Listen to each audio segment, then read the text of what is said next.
ইমার্জেন্সিটা কে declare করবে? Hospital declare করবে না আমি ডিক্লেয়ার? হাসপাতাল তোমাকে এমার্জেন্সি হিসেবে ও ধরে নিল যে এমার্জেন্সি এই সমস্ত পরীক্ষা টরীক্ষা করেছে, ওই কথাগুলো সমস্ত রিপোর্ট টিপোর্ট দিয়ে বিআর সিংকে ইমেল করে পাঠাবে।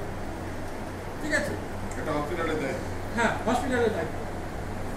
এবং তোমরা স্ট্রেস করো, যেমন এর ক্ষেত্রে আমি যেটা বললাম তাই হচ্ছে।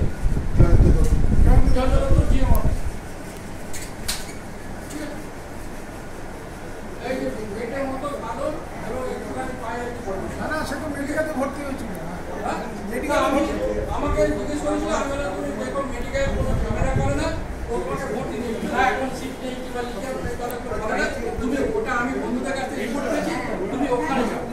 সেই হিসেবে ওখানে যাও। এবং এমার্জেন্সিকে 5 দিন ভর্তি ছিল। আমাদের বন্ধুরা জানে না, বা যদি না যেতে হয়, যেমন আমিও জানতাম না, এক দিনে বেড ভাড়া হচ্ছে 12,000, মিনিমাম 10 থেকে 12,000 টাকা। 5 দিনের বেড ভাড়া হয়ে যাবে 24 কত 5 সাড়ে 5 50,000 শুধু বেড ভাড়া। তারপরে শুধু বেড ভাড়া। হ্যাঁ বন্ধুরা যারা অভিজ্ঞতা আছে জানতে।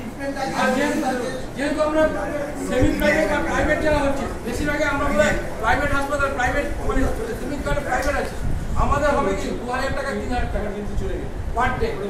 স্ক্যান করবে